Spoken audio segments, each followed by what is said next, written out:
Hola, bienvenidos a la primera clase.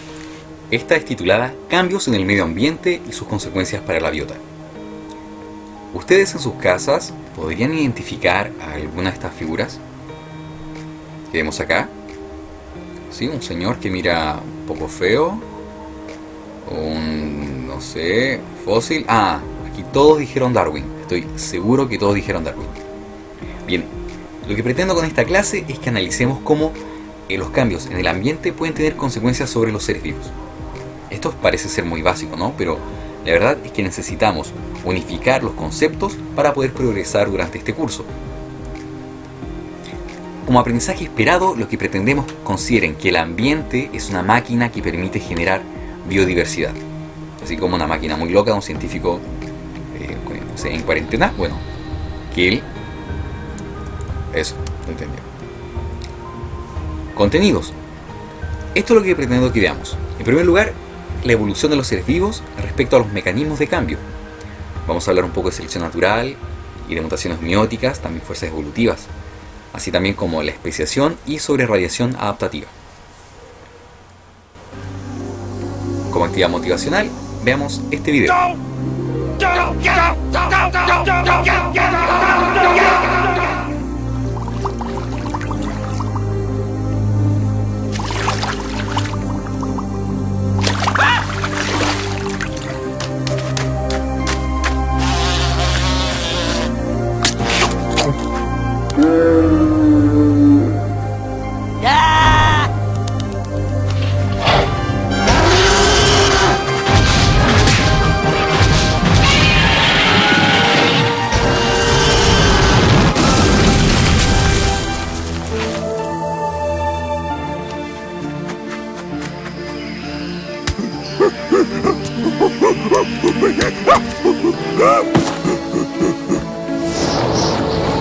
Hey.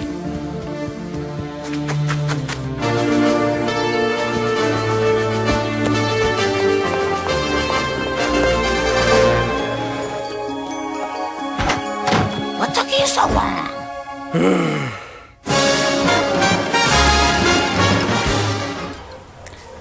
Bien, yo no podré escuchar lo que ustedes respondan, ¿no? Pero quiero que reflexionen. ¿Por qué Homero cambia físicamente durante este video? Podríamos llevarlo de otra forma y decir, ¿por qué los seres cambian en el tiempo? ¿Tiene alguna respuesta? Ya. Ahora, la pregunta es, ¿qué impulsa el cambio? ¿La necesidad, el ambiente, la voluntad, un designio exterior al organismo? Y por último, se observan cambios anatómicos. Digamos, Homero cambia. ¿Habrá modificaciones fisiológicas? ¿Sigue el cambio físico al cambio en función? ¿Estarán relacionados? ¿Sí o no? ¿Qué piensa usted? Para comenzar, quiero que veamos estas imágenes. Bueno, van a ser profesores de ciencias y como buen profesor deberíamos ser capaces, ¿no?, de conocer un poco de flora y fauna nativa. Todas estas especies que están acá representadas están presentes en Chile. ¿Alguien por ahí reconoce alguna? Bueno, el que siempre más llama la atención es el de la esquina superior derecha. Es un uala. Son hermosos los ualas. Vemos un rinocríptido, vemos un ñandú, por ahí un peuco, un picaflor, no coliflor, mucha gente le dice coliflores. Siempre un alumno dice es un coliflor, y no, es un picaflor. Y un pingüino. Bueno, ¿por qué quiero mostrar esto? Todas estas imágenes nos muestran aves. Y vemos que si bien son un grupo, aves, ¿no?, son distintas. La pregunta es, ¿qué determina la identidad de cada una? ¿Por qué existe esta diversidad? Palabrita, diversidad. Lo que pretendemos con esta clase es comprender cómo el ambiente habría modelado la existencia de diversidad. ¿Qué factores están determinando esta posibilidad? Cuando hablamos de las causas de algo, debemos ser cuidadosos. Miren, aquí hay un asunto de fondo. Si estamos en un laboratorio en la universidad, probablemente la respuesta a cualquier pregunta que hagamos se va a circunscribir al marco teórico de nuestro conocimiento científico. Sin embargo, en el aula, ustedes no pueden imponer una idea. Ustedes no pueden llegar a decirle a un niño, o una niña, o un estudiante, que la evolución es cómo se ha explicado el cambio y la formación de organismos en el tiempo. No pueden hacerlo, eso. Ustedes tienen que invitar a observar la evidencia que sugiere la existencia de cambios en el tiempo. Tienen que invitar a analizar cuál es el cambio en el conocimiento en el tiempo que da lugar a las teorías que hoy aceptamos.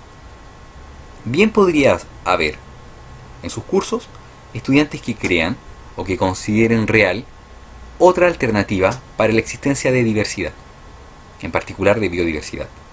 Sin ir más lejos, nuestros pueblos originarios también tienen una perspectiva y algo que decir respecto al origen del mundo.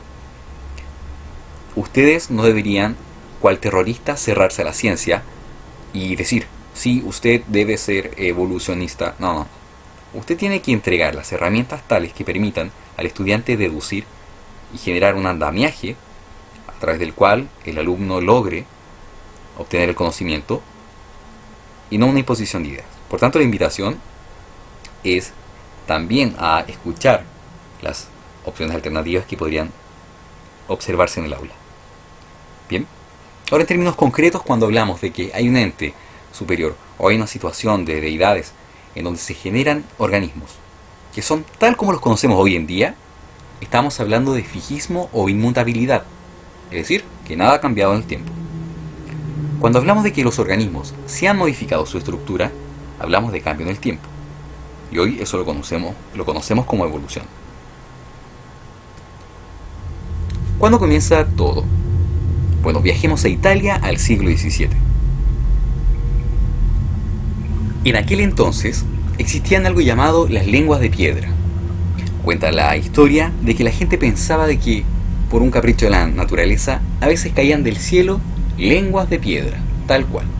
Formas extrañas que hoy evidentemente relacionamos con los dientes de un tiburón. No obstante, un día en Italia, unos pescadores capturan un gran tiburón. El duque del lugar manda llamar a un anatomista danés que estaba en el lugar, y este es Nicolás Steno, quien al observar los dientes del tiburón se dio cuenta que eran idénticas a las famosas y muy extrañas, digámoslo, muy extrañas, lenguas de piedra. Él nota entonces que las famosas lenguas de piedra que caían del cielo, lo cual no tiene mucha lógica para nosotros, eran no más que dientes de tiburón.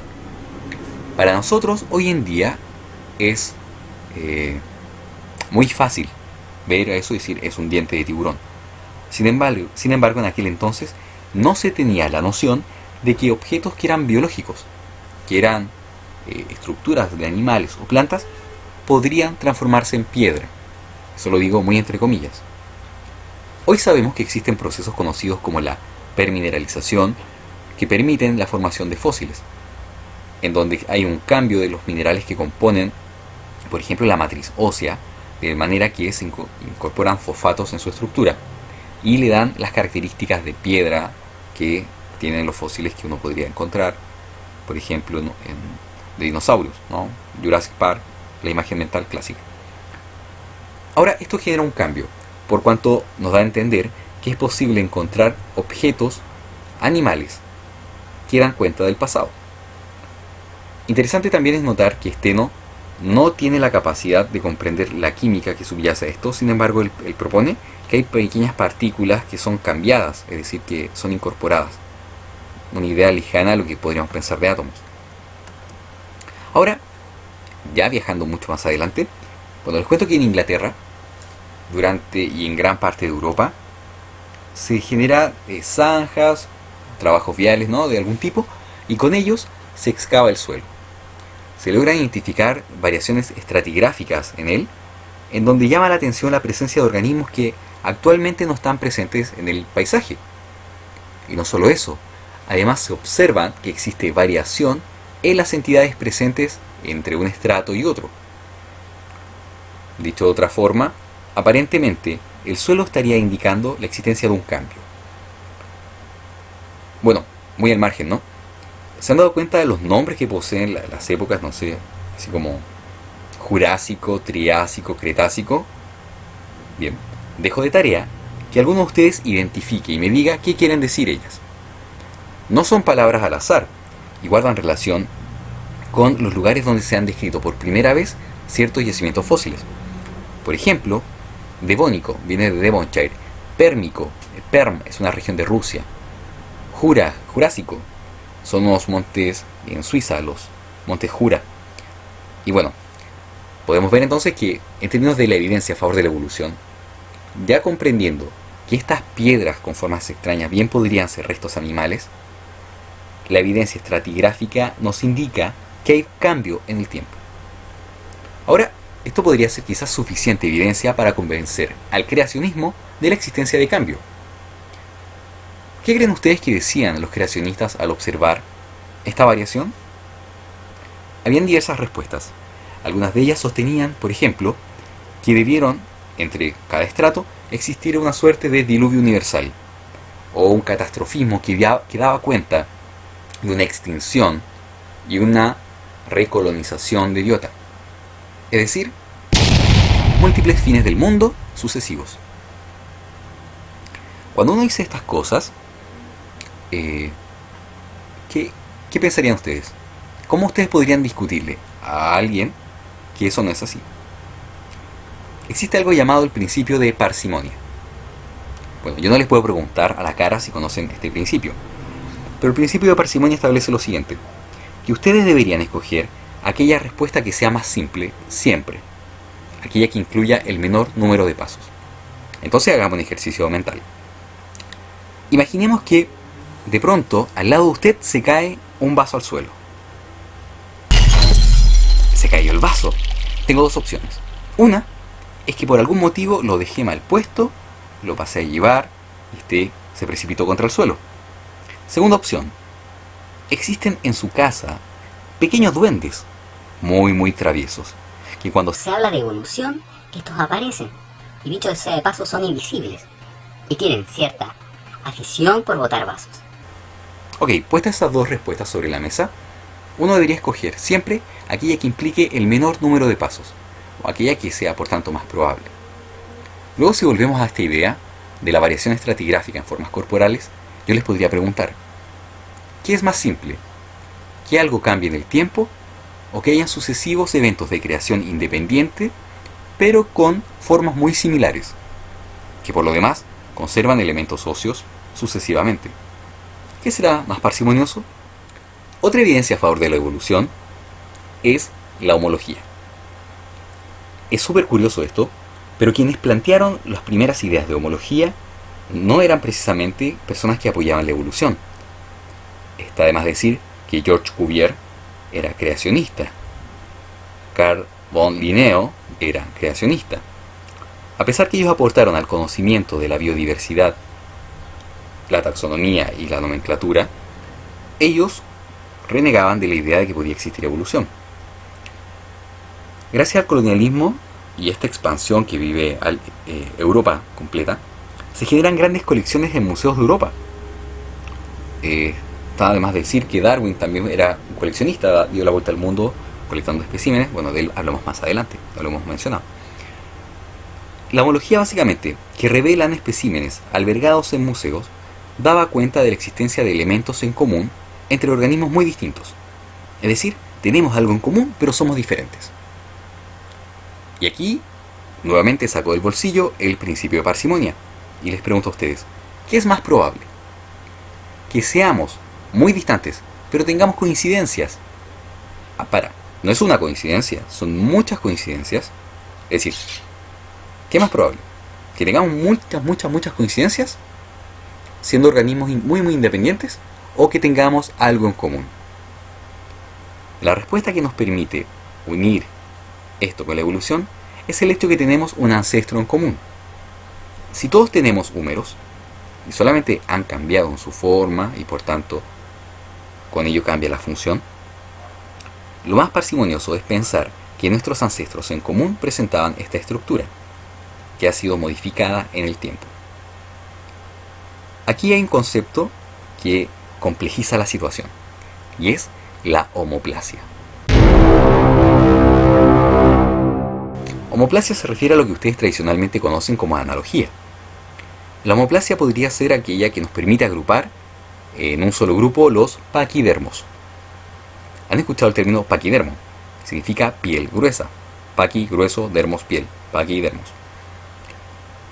El paquidermo es como lo que ustedes imaginan, ¿cierto? Del documental. Los paquidermos se encuentran pasando en África. Subsahariana no, pero pasando en África. Y viene el cocodrilo y se los come, ¿no?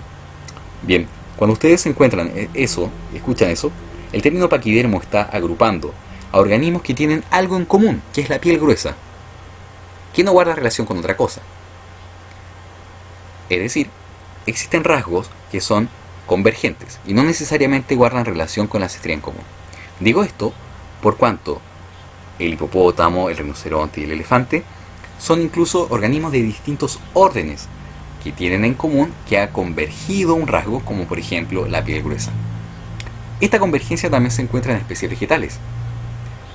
A ver, una convergencia sería, por ejemplo, en el aula, que dos niños tengan lentes. Si un estudiante tiene lentes y otro, ¿eso los hace inmediatamente familia? No, solamente es una convergencia. Quizás ambos, no sé, usaron muy mal la vista o tienen algún problema, pero el ambiente básicamente podría modelar la existencia de ese rasgo. Ahora yo les pregunto a ustedes, ¿puede ser convergencia la existencia de esta similitud estructural ósea? ¿Será convergencia? ¿Será que el ambiente hace que los animales de 4 extremidades tengan los mismos elementos óseos? Quiero que usted se responda de la manera más parsimoniosa. Cuando hablamos de estructuras óseas también llama la atención que no solamente hay elementos en común, sino que a veces hay elementos que no van donde nosotros pensamos que deberían estar. Un gran ejemplo es la presencia de lo que se conoce como estructuras vestigiales. Por ejemplo, vean la ballena. Bueno, lo de arriba les comento que es un misticeto, una ballena con barbas, que posee patas. Bueno, ¿le han visto las patas a una ballena? Así sería una ballena con patas. No, bueno, así no son las ballenas. Ah, así son. Entonces, qué raro, porque es un tetrápodo. Sin embargo, no tiene 4 extremidades. Uno podría pensar que las formas actuales de ballena descienden de formas tetrápodas, dada la existencia de estructuras vestigiales que nos señalan la presencia de algo. Esto de estructura vestigial podría ser un concepto complejo de un poco manejar. ¿Qué es un vestigio? Vestigio es lo que quedó de algo. O sea, yo llego a mi casa, hay una caja de pizza con solo migas y aceite. Son los vestigios de una pizza. Y si no me convidaron, una traición. Por tanto, tenemos que entender que el vestigio da cuenta de algo que había y ya no queda. Estructuras vestigiales en el contexto de la explicación de la biodiversidad nos indican de que las cosas cambian en el tiempo. El motivo no, el mecanismo no, pero sí señalan aparente cambio. Lo que vemos acá es un cladograma que indicaría las relaciones evolutivas entre distintos fósiles y las ballenas actuales. Y bueno, este es el tiro de gracia. En el siglo XIX, a principios del siglo XIX, finales del siglo XVIII, no era posible analizar con mayor resolución molecular o distintos organismos. Hoy sabemos que la homología ósea puede ser trazada a nivel incluso nuclear.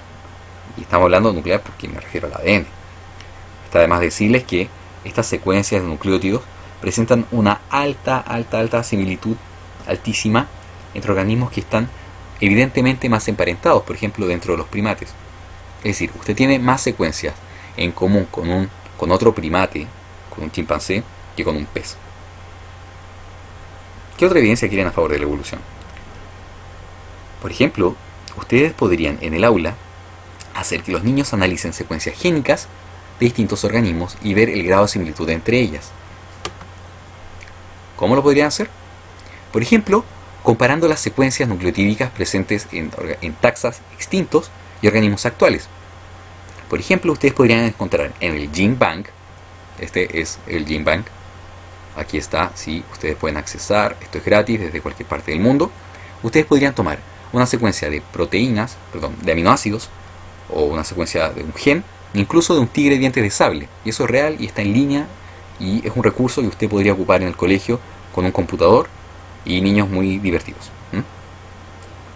Eso, veamos homología. No tenemos huesos, pero tenemos secuencia nucleotídica. Qué entretenido. Bien, entonces espero ya haberlos convencido un poco de que hay evidencias a favor de la evolución. Es decir, algunas pistas que nos entrega la naturaleza que sugieren fuertemente la existencia de similitud entre organismos, que no están aparentemente muy cercanos. Podríamos de esta forma pensar en un murciélago, un mamut o algo así y un elefante. Les pregunto, ¿quién es pariente de quién? ¿Quién es más cercano? Evidentemente ustedes me dirán que los dos, comillas, paquidermos, ¿sí?, son más cercanos. Pero también tienen similitud o una relación de parentesco con el murciélago. Y es que podríamos trazar entonces hipotéticos ancestros en común. La pregunta que quiero que abordemos desde ahora es ¿cómo llegamos del ancestro en común a las formas que están arriba del árbol? ¿Cómo lo hacen? Cuando hablamos de las relaciones de ancestría y descendencia, hay que mostrar esto. Fíjense que este árbol, que es muy antiguo, propone de alguna forma arbitraria y no reproducible relaciones de ancestría y descendencia entre diversos organismos, situando en la cúspide al hombre. Otros primates están alrededor de él, luego algunos vertebrados, luego invertebrados y abajo sitúa a los protozoos. Alguna gente piensa que nosotros descendemos del chimpancé. Otros plantean de que venimos del mono. ¿Qué cree usted que es lo más correcto? ¿Somos descendientes del mono? ¿O somos primos del mono? ¿O somos monos? Ya, bien, somos monos. La relación que tenemos con los primates actuales es de un parentesco en donde nosotros no somos descendientes de ellos, sino que presentamos ancestría en común. La caricatura del siglo XIX que presenta al hombre mono no revela lo que el pensamiento científico trata de establecer. Y es que los organismos que ustedes ven ahora son tan evolucionados como uno. Aquí hay unos conceptos que introducir. Cuando un organismo ha evolucionado más recientemente, nos referimos a que este es un organismo derivado. Por ejemplo, si hay una especie que evolucionó hace muy poquitos millones de años, o miles de años, o no sé, decimos que este es un organismo derivado. Ejemplo, podríamos pensar que el puma es un organismo derivado, o que el gato doméstico es derivado, respecto al tigre de dientes de sable, el cual puede ser más primitivo.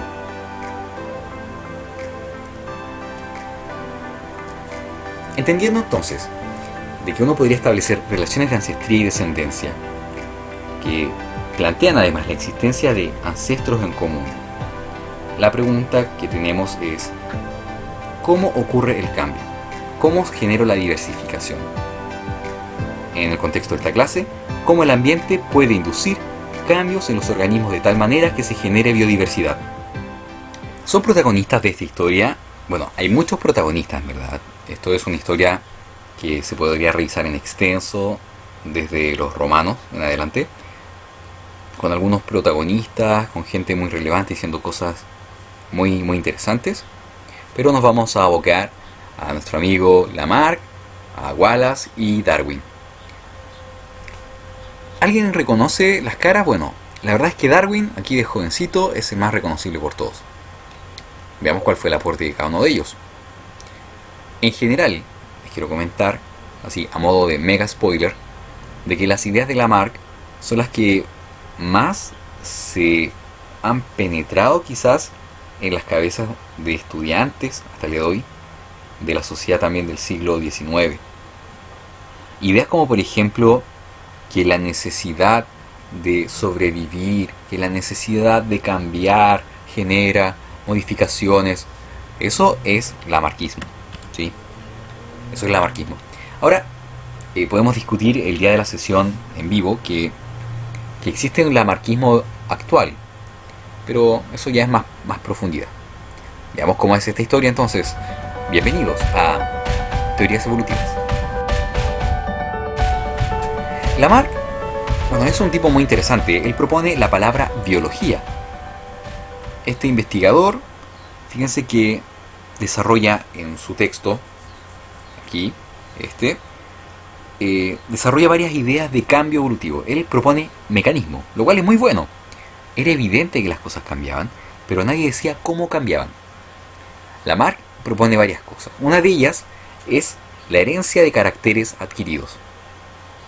Herencia de carácter adquirido quiere decir que lo que un organismo incorpora en su cuerpo, adquiere como característica durante su vida, podía pasar a las siguientes generaciones. Interesante, ¿no? Entonces, esta idea de la cabeza de la jirafa que se alargaba por la herencia del carácter adquirido, además implica otra cosa. La necesidad interna. Lamarck decía, o bien proponía, que la necesidad de los organismos de establecer mejoras o cambios generaban estas modificaciones fisiológicas o morfológicas en ellos. Es decir, por tanto, en una idea bien lamarquista, que la jirafa necesitaba el cuello largo. Y por necesitar el cuello más largo, entonces el cuello crecía. Y crecía un poquito. Pero ese cuello que creció un poquito pasaba con esa nueva talla a la siguiente generación. Así, sucesivamente, a través del tiempo se podían obtener cuellos más y más largos. Por tanto, en Lamarck hay dos ideas claves. La herencia de carácter adquirido, ¿sí? Y este carácter que se ha adquirido a través de una necesidad interna. Podríamos entonces ridiculizar a Lamarck. No sé, no creo que es bueno ridiculizar a nadie, pero las ideas de alguien tampoco, bueno, cae la discusión. ¿Qué opinan? ¿Lo ridiculizamos o no? No lo hagamos. Pero sí vamos a hacer la caricatura de la propuesta de Lamarck. Uno podría pensar que una persona que está todo el día en el gimnasio, ¿no? Así haciendo ejercicio, desarrollaría músculos, ¿no? O una hipertrofia muscular. Esta hipertrofia es adquirida durante su vida. Bajo la idea lamarquista entonces de que alguien lo necesita, bueno, sí, él lo desarrolló porque lo necesitaba. Bien, checklist, boom, tenemos un punto para Lamarck. Ahora, ¿qué pasa con la herencia del carácter? ¿El hijo nace musculoso? Probablemente no. Necesito un piercing, me pongo el piercing. Necesito un tatuaje, lo hago. Me hago una cicatriz, fue sin querer. O me induje una herida. Son cosas que yo puedo adquirir. El conocimiento es algo que también se adquiere. Yo puedo adquirir muchas cosas. La pregunta es, ¿puedo heredar lo que adquirí en mi vida? La verdad es que es cuestionable. Es cuestionable. ¿Qué puedo yo adquirir que pueda heredar? La verdad es que aquí tenemos que ponernos bien biólogos celulares y pensar. Si le pasa algo a las células de mi mano, no van a pasar a la siguiente generación, por cuanto son células somáticas, no son de la línea germinal. Solamente aquellos elementos que estén asociados a la línea germinal podrían ser transmitidos a las siguientes generaciones. Es decir, si le pasa algo a mis óvulos o a mis espermios, ahí sí podría haber entonces un efecto transgeneracional. Cuando hablamos ya de la biología del siglo XXI, nos vamos a referir a que sí existe herencia transgeneracional, por diversos motivos. Podría existir hoy en día, y me refiero, ya saliendo un poco del tema de evolución, a que puede existir la herencia epigenética. Podemos heredar rasgos que estén, por ejemplo, determinados por la compactación anormal del ADN y el enmascaramiento de la expresión de algunos genes, que eso es materia de la próxima clase. Podríamos ver también, por ejemplo, que el entorno perinatal materno podría condicionar algunas cosas que yo podría heredar. Por ejemplo, la exposición a altos niveles de estrés de la madre podría hacer que el hijo tenga cierta susceptibilidad y modificaciones en respuesta ante el estrés. Eso es tremendamente estudiado. Eso podría ser algo del lamarquismo. Sin embargo, no es como él lo propone. En particular, se sabe que en plantas el tejido somático no está diferenciado de la línea germinal tan temprano como en los animales. ¿A qué me refiero? La célula que usted tiene en su mano, o en su oreja, nunca, jamás en la historia van a ser parte de la línea germinal. Nunca eso va a ser parte de tus gónadas, nunca. Pero una planta sí. Recordemos que las plantas tienen células que pueden diferenciarse a meristemas. Por tanto, una célula que conformaba una parte de un tallo bien podría recibir, no sé, desarrollar una mutación, adquirir alguna característica. Luego se forma un meristema, se desarrolla un fruto, se genera una semilla y ¡pap! Tenemos que la descendencia va a tener características que son heredadas, adquiridas por el individuo adulto y heredadas a la siguiente generación. Ahora, eso también está muy lejos de ser considerado el lamarckismo que Lamarck propone en un principio. Bueno, pasemos al amigo Darwin. Llamémosle Carlos. En esta clase va a ser Carlos. Es mi clase y yo hago lo que quiero. Entonces le llamo Carlos. Bueno, Carlos aprovechó las rebajas de viajes y viajó por el mundo en un barco, en el Beagle. Fíjense el viaje que se dio, ¿no? Qué envidia, ¿no? Mira, varios destinos de Sudamérica, Polinesia, no, le hizo el quita a India, seguramente no le gusta el curry, pasa por África y vuelve a su Inglaterra. Un poco de contexto, Darwin vive en un mundo de granjas, ¿sí? Él vive rodeado de ganado, animales domésticos y una geografía que es invariante. La campiña inglesa, ¿sí? Ese es el contexto. Bueno, viaja que viaja, por ahí si ustedes leen un poco podrían notar que Darwin quería estudiar algunas cosas, no estudió otras, creo que lo quería meter a cura, no sé mucho de eso, no me interesa tampoco, pero podría ser nutritivo para una clase de evolución. Les debo contar que Darwin establece correspondencia con Alfred Russel Wallace. Wallace tiene otra suerte, no tiene los estudios de Darwin y tiene un empleo muy entretenido. Él recolecta especímenes alrededor del mundo y los vende a coleccionistas. Entonces el tipo iba al Amazonas, Alfred Russel Wallace va al Amazonas, es como el nombre de una película. Va al Amazonas y colecta especímenes. Colecta y vende. Ah, tiene otro pedido, vamos al sudeste asiático. Y entonces él viaja a través del globo. ¿Qué cosa? Estos tipos viajan más que yo, más que ustedes, más que todos nosotros juntos. Bueno, sudeste asiático colectando especímenes y los vende. Ambos desarrollan de manera independiente una propuesta de mecanismo evolutivo. Ambos son conscientes que el otro, que cada uno, ¿no? Que respectivamente han desarrollado esta idea porque ellos se escriben, establecen correspondencia. Hacia el término de la primera mitad del siglo XIX, ellos proponen lo que es la selección natural. Bueno, aunque Darwin se cabrona con el libro El origen de las especies, y ahí publica, pero nunca hay un descrédito de la labor de Wallace. Darwin y Wallace proponen algo que consta de varias premisas. Ojo con esto, es sumamente importante. Y les cuento algo. La ciencia enseñada fuera del contexto histórico, cultural, es un relato bastante vacío y fácil de olvidar. Tenemos que pensar lo siguiente. Darwin y Wallace van a proponer esta teoría, pero hay una gran resistencia. Gran resistencia porque no tienen todos los argumentos para justificar lo que están diciendo. Así que tenemos que prestar especial atención a las premisas y el contexto histórico. Atención. Bueno, aquí ellos dicen que existe variabilidad en las poblaciones naturales. Primera premisa. ¿Qué creen ustedes?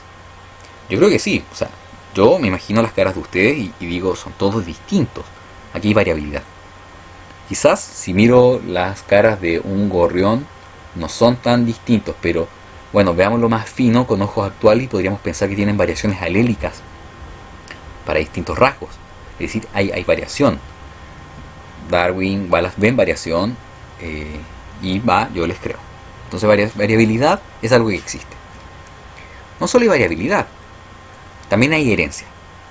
En general, el hijo de alguien con alguna facción tendrá un hijo medianamente parecido, y si no es a él, a sus abuelos, y bueno, pero no sé, si alguien en Etiopía tiene un hijo, el hijo va a parecer etíope. Si alguien en Rusia tiene un hijo, el hijo va a parecer ruso, o cercano a eso, ¿no? ¿Entienden? Espero que sí. En general, existe herencia. Esto de la herencia, que para nosotros lo entendemos súper bien, para Darwin no era fácil de comprender. Básicamente porque él publica El origen de las especies en 1859 y los trabajos de Mendel datan de 1865. Es decir, aún no están publicados los trabajos de Mendel. Es más aún, nadie pesca a Mendel cuando los publica. Entonces, bueno, ¿cómo se explica la herencia en aquel entonces? Darwin considera como premisa para la selección natural la existencia de la herencia, que es evidente, pero no justificable, por cuanto ellos piensan en algo conocido como la herencia por mezcla. Herencia por mezcla quiere decir que los padres son como colores. No sé, mi mamá es amarilla, mi papá es azul, yo seré verde. No carabinero, ya, verde, ya, es distinto. Ahora, ¿qué problema hay con la herencia por mezcla? Es como romántico, ¿no? ¿Sí? Le escribirían la carta a alguien así como, yo sería tu azul y tú mi rojo. No sé. Bueno, cosa de ustedes. Podríamos pensar entonces que ¿qué problema tiene esto de la herencia por mezcla? La herencia por mezcla tiene el siguiente problema. Prácticamente, o sea, ustedes pueden hacer este ejercicio práctico. Tomen témperas de 6 colores y ahora hagan parejitas y reproduzcanlas. Entonces tomo 2 colores y los mezclo. Luego los hijos, fíjate, los hijos de este cruce los voy a reproducir. Bueno, al cabo de 9 generaciones, díganme ustedes qué colores tienen. En efecto, color feo. Un color que es indescriptible, muy cercano al negro, pero quizás, no sé, como verde, o depende de las proporciones, ¿no? Pero básicamente se pierde el blanco, ya no hay gente amarilla, no hay gente roja. Cuando ustedes cruzan las témperas y hacen este juego de colores por parejas, se van a dar cuenta que a las pocas generaciones se pierde la variabilidad. Variabilidad que era la primera premisa. Por tanto, la herencia por mezcla no logra explicar que se perpetúe la diversidad. Ahora, vemos acá un ratoncito que se mueve en oscuridad absoluta. Esto está filmado con una cámara infrarroja. Es un video un poco antiguo, pero lo puedo subir porque tengo autoría en él. Y ellos proponen de que hay sobrevivencia diferencial. No todos los animales sobreviven y tampoco se reproducen. ¿Okay? Es decir, algunos van a ser víctimas, no sé, de las presas. Por tanto, en la oscuridad podríamos pensar que un ratón blanco podría ser presa más fácil, por cuanto es identificable por parte de un depredador. De esta forma, la variabilidad existente, que es la primera premisa, sería la base para la existencia de sobrevivencias diferenciales. ¿Quién puede sobrevivir? La gacela más rápida. ¿Quién puede sobrevivir? El depredador más perceptivo, ¿no? El que logra captar a la presa. Así, de esta forma, la variabilidad establecería que algunos sobreviven y otros no. Pero eso gracias a la presión selectiva. Presión selectiva va a ser un ente, un factor, que va a determinar quién sí y quién no. Y el sí y no va a depender a su vez de la variabilidad. Variabilidad que es heredable. En este caso aquí tenemos un tucuquere que se comió a 2 lauchas de laboratorio. ¿Qué pasaría entonces? Transgeneracionalmente, la frecuencia de un rasgo debería modificarse en la población. De modo que aquella variabilidad que confirió mayor sobrevivencia debería encontrarse con mayor frecuencia en el conjunto de individuos que conforman esa población. Y listo. ¿Qué ocurrió? Básicamente, que gracias a ciertas premisas cambian las proporciones de un rasgo en una población. Y esa es la selección natural. Ahora, en el contexto de Darwin, él la vio y es evidente. Si ustedes se van al libro El origen de las especies, él se refiere en varias oportunidades a la selección artificial de las granjas. Es decir, al que ellos toman, no sé, las ovejas y dicen, sí, vamos a reproducir, pero lo dicen en inglés, ¿no? Esto es Inglaterra. Sí, vamos a reproducir a las ovejas. Vamos a reproducir a las más lanudas. O vamos a criar a los perros que mejor olfateen. Mike. Ok, John. Y eso hacen en las granjas.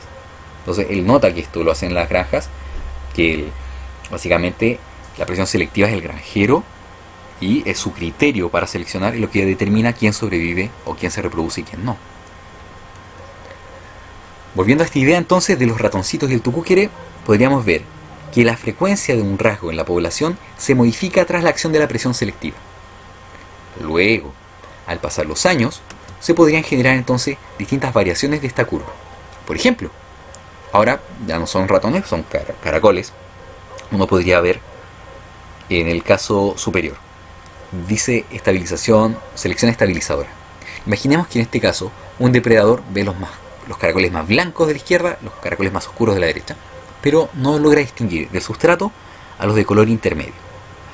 ¿Qué ocurriría tras una generación, tras otra? Bueno, aumentaría la frecuencia de ese rasgo. En los casos de abajo podríamos ver entonces que hay selecciones distintas. En el intermedio vemos que, donde dice selección direccional, se favorece el consumo de presas de color claro, porque quizás son más visibles. Y en el caso de abajo, que es totalmente opuesto al de arriba, que es la selección disruptiva, podríamos ver que hay preferencia entonces del rasgo que es de valor intermedio. Esos que son como café con leche. Sin mucho café, claro. Y eso con la selección natural. Bueno, recomiendo este video de YouTube, donde ustedes podrían ver entonces que no solamente hay pinzones que comen semillas, que no sé, cazan insectos, sino que también hay pinzones que son hematófagos. Resulta muy interesante en el colegio, si ustedes quieren mostrar la variabilidad de pinzones que estarían asociados a distintas dietas, que también existen pinzones que toman sangre. Ahora, esto de los pinzones nos da cuenta de que existiría entonces una gran variabilidad asociada a la dieta, siendo la dieta el factor determinante en los cambios morfológicos de los picos.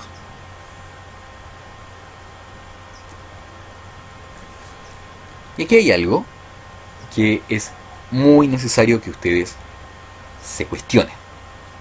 Y la pregunta es, ¿será la selección natural el único mecanismo evolutivo? ¿Qué opinan? Yo sé por el diagnóstico que algunos de ustedes conocen esta respuesta. Así que les dejo ahí. ¿Será la selección natural el único mecanismo evolutivo? Bueno, algo que planteó alguien hace tanto tiempo como uno se va a modificar, ¿no? Hoy en día sabemos que existen al menos 4 fuerzas evolutivas. Por una parte está la selección natural, la cual hacia el siglo XX cambió muchísimo. Porque se han incorporado elementos, de lo que se llama la síntesis evolutiva, se han incorporado en la selección natural elementos de la biología actual. Por ejemplo, esto de la variabilidad que habla Darwin, ahora bien sabemos que se refiere a la variación genética. Existe variación de alelos, lo podemos cuantificar, incluso modelar matemáticamente. La herencia, hoy comprendemos como la herencia de los cromosomas, incluso entendemos a Mendel con mucho detalle. Además de la selección natural, digamos ya reformulada y entendida la biología actual, existen otras 3 llamadas fuerzas evolutivas que podrían determinar el cambio de los ancestros en común hacia las formas que conocemos actualmente. Es decir, estas fuerzas evolutivas las podríamos literalmente meter en este cladograma y decirnos, bueno, desde el ancestro en común, el más basal, ¿no? Han ocurrido una serie de eventos de selección, flujo, deriva y mutaciones que han determinado las variaciones en el tiempo. Ahora entendamos un poco en qué consisten. Deriva génica se refiere al efecto del azar sobre poblaciones pequeñas. ¿Qué pasa si de pronto en China, ¿sí?, fallece un señor chino que posee un rasgo heredable? Uno, digamos, solo uno, ¿sí? ¿Cambia la frecuencia de la población? Digamos, en los números, ¿se logra observar que eso genera un efecto en la raza humana? ¿No? En la especie humana, digo. No se ocupa el término raza, ¿sí? Eso lo dijo la UNESCO, creo. Bueno, cambia entonces. Muere una persona en China con un rasgo muy particular. ¿Eso cambia, hace evolucionar la especie? La verdad no. Cuando un cambio pequeño genera grandes impactos en las poblaciones, eso es frecuencia dependiente. Si la población es pequeña, entonces un evento al azar puede ser determinante en los cambios de la frecuencia de un rasgo. Muy burdo el ejemplo del señor que está ahí pisando un insecto. Sí, hay perros ladrando. Esto de trabajar desde la casa. Bueno, hay un señor pisando un insecto. Ejemplo burdo, pero bien útil. y podemos ver que la frecuencia de escarabajos de color verde cambia. Si esos son los únicos bichos que existen de esa especie en el planeta, créanme que es determinante lo que acaba de hacer esa persona descuidada. Dicho de otra forma, la deriva génica puede ser relevante en eventos, por ejemplo, de colonización. Cuando hay una colonización, imaginemos que vamos a colonizar un nuevo continente. Somos los primeros humanos. Digan ustedes, ¿van a ir todos los humanos? ¿Todos? ¿A migrar? ¿Todos migran? ¿Se ponen de acuerdo y se mueven todos? No. La migración está dada por un subgrupo que se desplaza de un punto a otro. Como es un subgrupo, son pequeños, o más pequeños que la población original, que la población fuente. Y por tanto, pueden presentar una frecuencia de características muy distinta a la población original. Y por ello, sobre representar algún rasgo. Luego, actuaría sobre esta población las otras fuerzas, como por ejemplo la selección. Y sepa uno lo que vaya a pasar. Por ello, lo que se conoce como los eventos cuellos de botella son determinantes porque establecen que un efecto en una pequeña población puede ser determinante en el devenir de la frecuencia de los rasgos. Los invito a que pensemos de alguna forma cuáles son eventos de botella, qué eventos de botella existen en la historia. Eso es muy interesante para que ustedes lo piensen y hasta lo hablen con el profesor de historia. Podrían hacer algo entretenido. Otra de las fuerzas evolutivas son las mutaciones. Cuando alguien habla de mutaciones, yo pienso en, no sé, en los X-Men, en Wolverine, Logan, no sé, mutaciones. Cuando en verdad hablamos de mutaciones, lo más cercano es, no sé, pensar algo más deleterio. Algo que genera un daño. No sé, cáncer. Básicamente, en este contexto de fuerza evolutiva, vamos a entender la mutación como un cambio en la expresión, que genera un nuevo fenotipo, y que es el origen de la variabilidad. Podemos notar entonces en el esquema que está hacia la izquierda que hay una forma corporal, en particular un solo color. Luego, tras una primera reproducción, la mutación crea variación. Ahora, ojo, en la tercera fila hacia abajo dice mutaciones desfavorables son seleccionadas en contra. Es decir, parece que ser muy clarito en la población de, pongamos el nombre, los pelotoides, forma de pelota. En la población de pelotoides, el ser amarillo es desfavorable. O sea, no sé si es racismo o eres más visible para las presas, pero de alguna forma estás muerto. A la siguiente generación sigue existiendo mutación y hay uno más oscuro. Pero nuevamente los más claros son seleccionados en contra. Es decir, la presión selectiva impide que sobrevivan o se reproduzcan. Lo que conlleva, aquí tras unas pocas generaciones, tenemos una sobrerepresentación de un fenotipo más oscuro. En esta imagen hay dos fuerzas evolutivas. Evidentemente, la mutación que aparece de una generación a otra y la selección natural. Sin mutaciones no hay selección. Sin mutaciones no hay variabilidad. Y la variabilidad es la base, premisa 1, para la selección. No lo olviden, no lo olviden. Y luego aquí, al otro costado, un ejemplo de cómo serían unas chinitas o no sé, algo así. Son mutantes. Son distintas. La cuarta fuerza evolutiva es el flujo génico. Para entender flujo génico, les pregunto, ¿ustedes podrían tener hijos con alguien en Japón? ¿Con alguien de Japón? Digamos, algún japonés o japonesa. O japonese. Da igual. La cosa es reproducción. ¿Podrían tener hijos? ¿Sí o no? Bueno, el amor todo lo puede. No sé.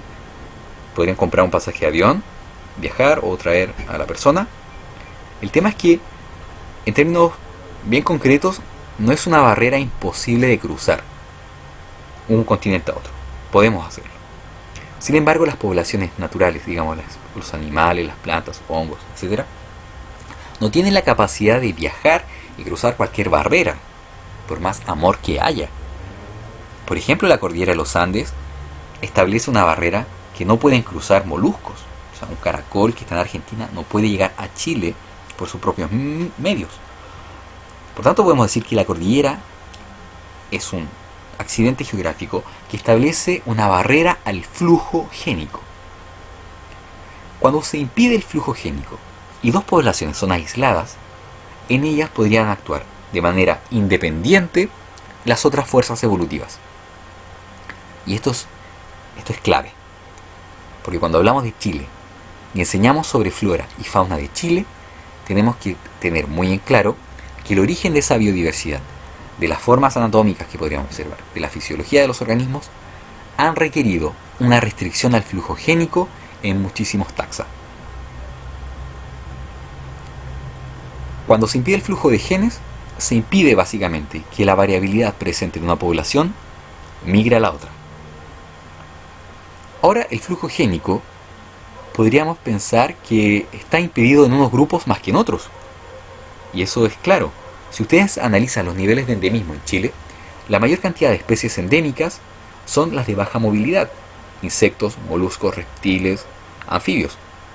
En cambio, los de menor nivel de endemismo son las aves.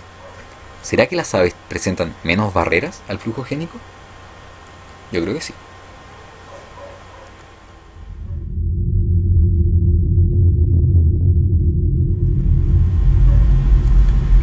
Aquí hay una lectura que yo la recomiendo. Es sobre el evo-devo. Ahora pueden pensar que saben mucho de evolución, ¿no? Estamos empoderados de las evidencias a favor, hemos comprendido los mecanismos que pueden, no sé, argumentar la generación de biodiversidad.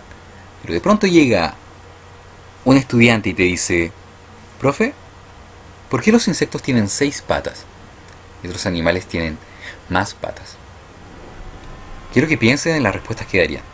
Quiero que piense en la respuesta que daría Lamarck. Lamarck habla de la intención, ¿no? De la necesidad del individuo y de la herencia adquirida, la herencia de ese rasgo adquirido. Darwin y Wallace hablarían de la selección, hablarían quizás de la optimización del número de patas. No sé si están de acuerdo conmigo. ¿Qué piensan ustedes? ¿Es un óptimo? ¿Qué explicación? Es complejo, ¿se dan cuenta? Cuando hablamos de forma, cuando hablamos de anatomía, más adelante nos vamos a meter mucho en función, es complejo poder explicar.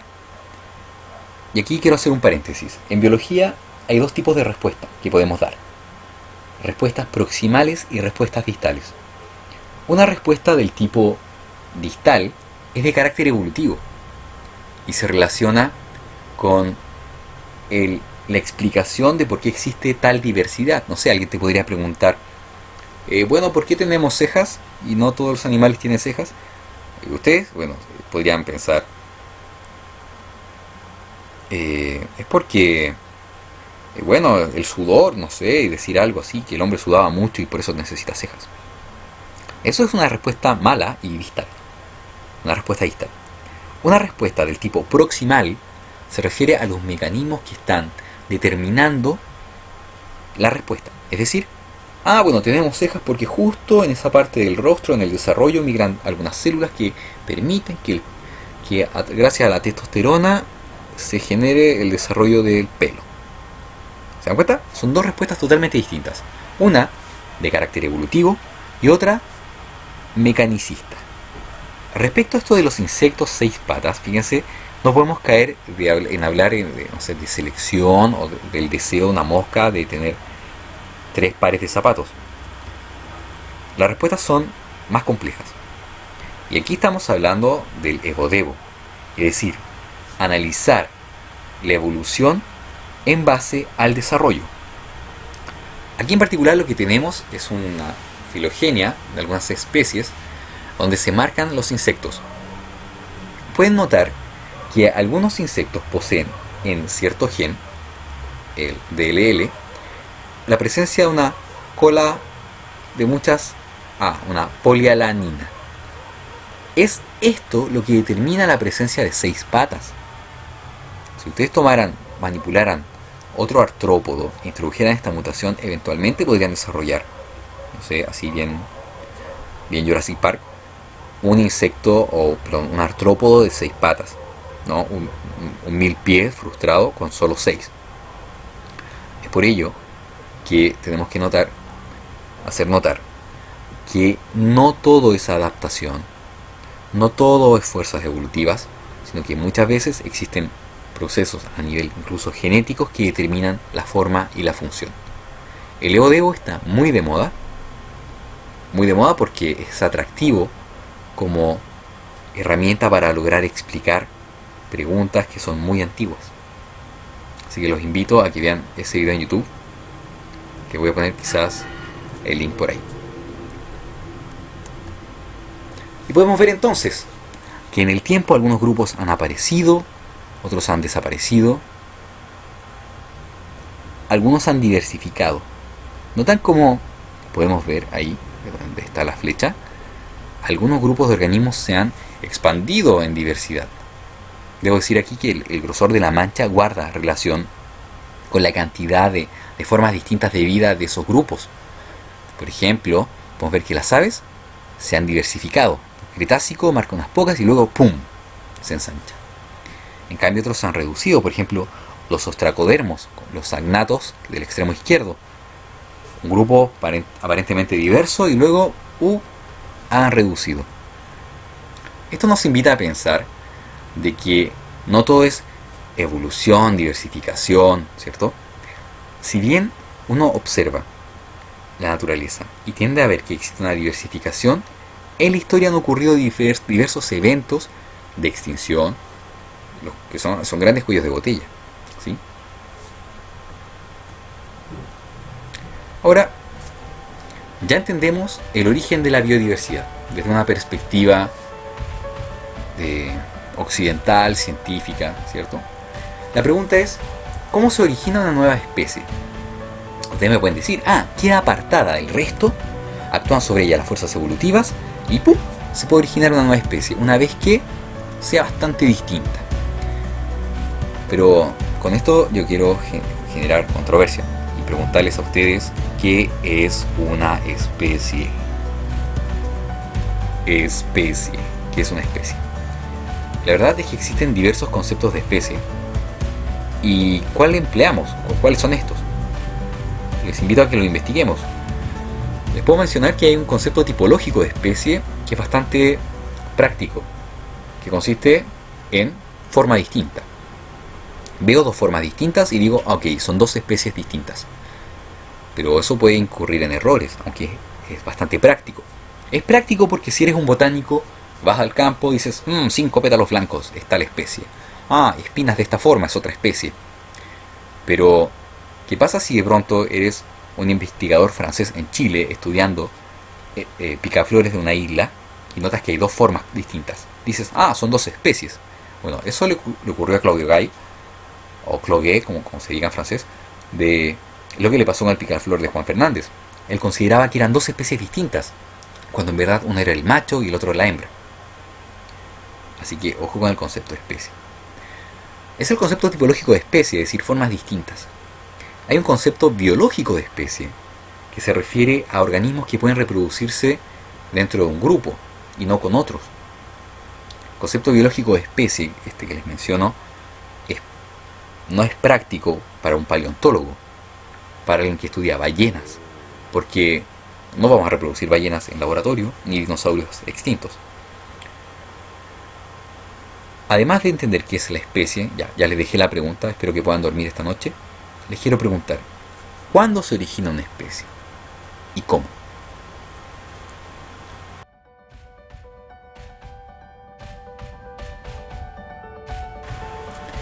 El origen de especie tiene un nombre y se llama especiación.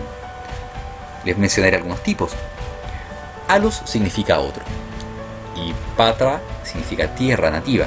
Por tanto, especiación alopátrica consiste en el origen de especies que se encuentran separadas geográficamente.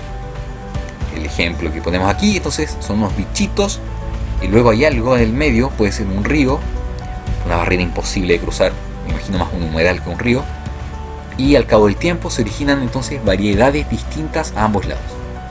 De modo que cuando el río se seca, o después que ocurre, un gran desastre, estas poblaciones ya no interactúan entre sí, es decir, alcanzaron a diferenciarse incluso al nivel que son distintas especies, en el concepto biológico y en el concepto tipológico de especie. Abajo aparece un corte como cordillera de los Andes, ¿no? Y les pregunto a ustedes, ¿qué relación puede presentar este fenómeno denominado vicarianza, ¿sí? Especiación alopátrica por vicarianza, con la existencia de la cordillera de los Andes? Se los dejo ahí, piénsenlo, denle una vuelta, mediten. No todo es Netflix en la vida. Ejemplo de especiación alopátrica es lo que surge, por ejemplo, con la aparición del Istmo de Panamá, ¿no? La formación de Centroamérica. Este evento lo que permite es separar especies que antes estaban juntas, digamos, separar poblaciones a ambos lados, uno en el Atlántico y otro en el Pacífico. Si ustedes revisan libros un poco, yo no soy entendido en esa zona, pero aparentemente existen especies distintas a ambos lados de Panamá. Como ejemplo. La especiación alopátrica también puede estar dada no solo por la vicarianza, es decir, la separación de una población por un accidente geográfico, sino por un evento fundador. Evento fundador podríamos entender como que pocos individuos de una población generan una nueva población. ¿De acuerdo? Ahora, aquí hay algo importante. Siempre que hay una isla, va a haber un evento fundador. Por tanto, las islas son verdaderos laboratorios que prestan un gran interés para la comprensión de procesos evolutivos. Y una segunda cosa muy importante, que es entender que por ser un evento fundador, se genera un cuello de botella. Por tanto, esta nueva población está a merced de la deriva génica y pequeños eventos, pequeños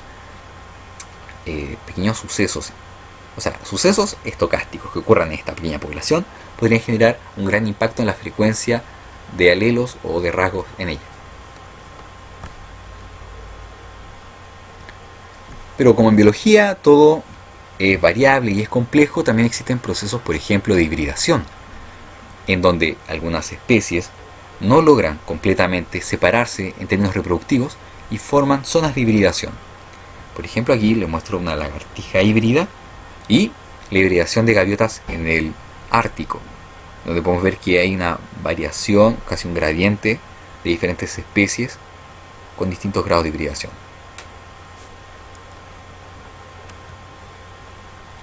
También ocurre en plantas.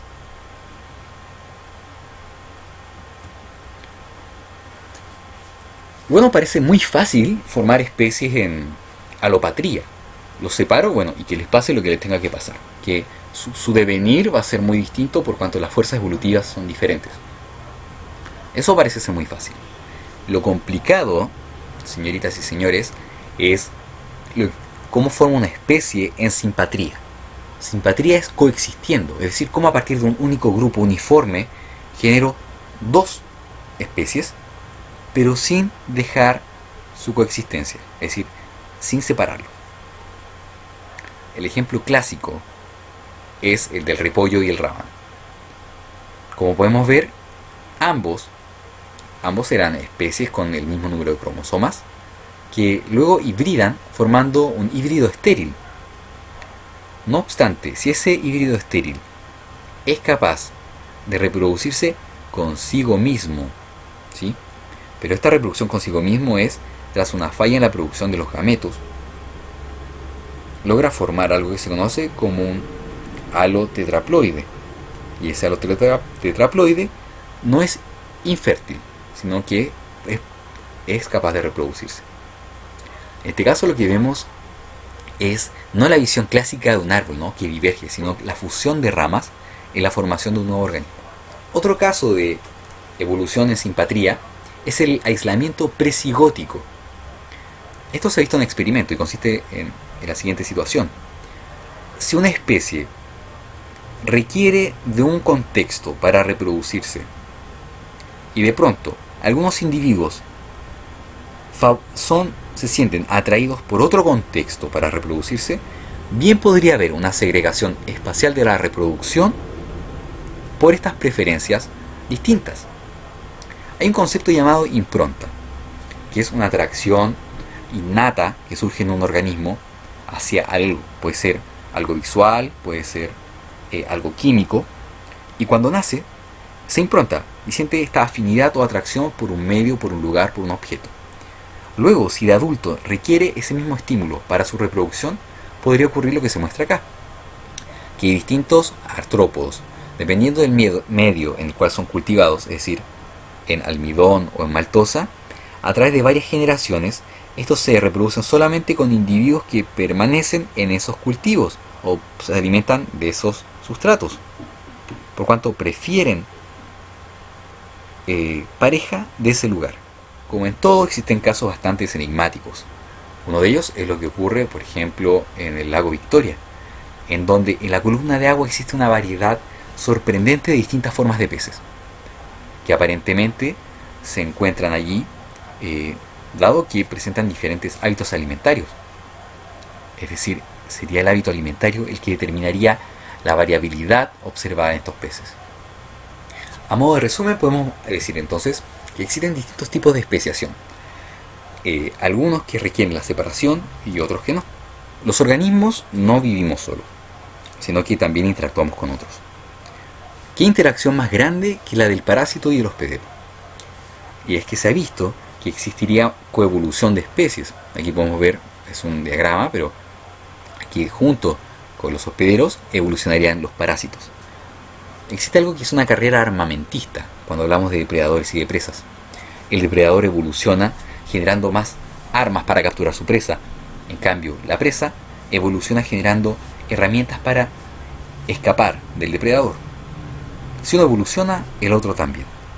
Cuando los organismos interactúan de una manera también más positiva, por ejemplo, un polinizador y la flor que poliniza, también se podría observar una coevolución, en donde los rasgos se ajustan gracias a esta interacción en el tiempo.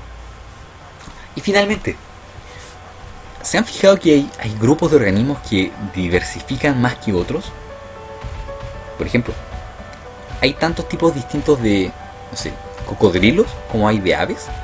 ¿Se han fijado que aves hay como desde un picaflor hasta un avestruz? En cambio, cocodrilos son todos cocodriliformes, son todos muy parecidos a los cocodrilos. Bueno, ¿cómo el linaje diversificará rápidamente? ¿Cómo cambia el mundo en el tiempo? Revisemos algunas hipótesis. Esto de diversificación rápida se conoce como radiación adaptativa. Cuando hablamos de desencadenantes de esta radiación, se presentan las siguientes hipótesis. La primera es la evolución de una adaptación clave en el grupo. Una adaptación clave que le permite, por ejemplo, integrar nuevos nichos, explorar.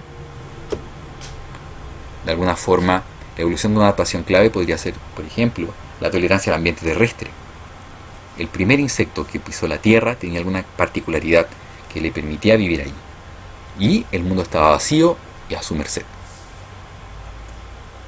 Por otra parte, un desencadenante de la radiación adaptativa podría ser liberarse de la competencia o la presencia de nichos vacantes.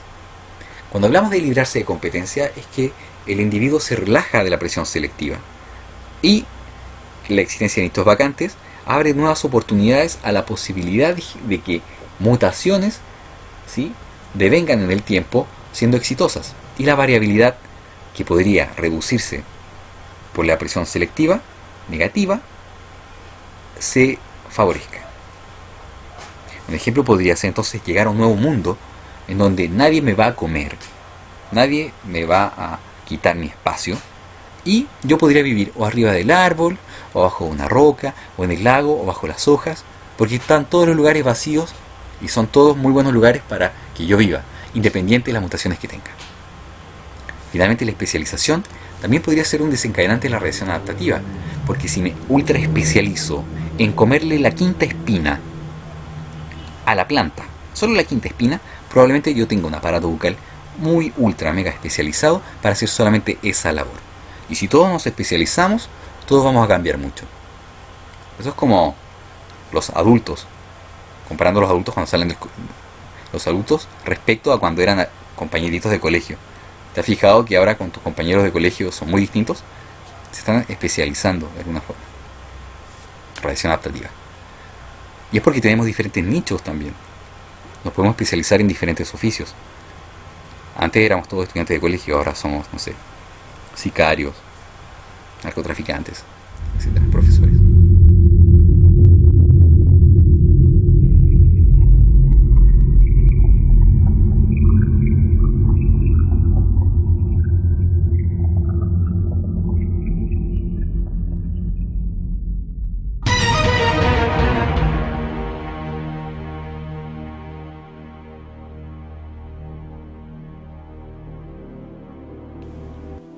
Finalmente, agradezco su atención y espero que haya quedado todo medianamente claro. Cualquier duda o consulta al correo. Que esté muy bien.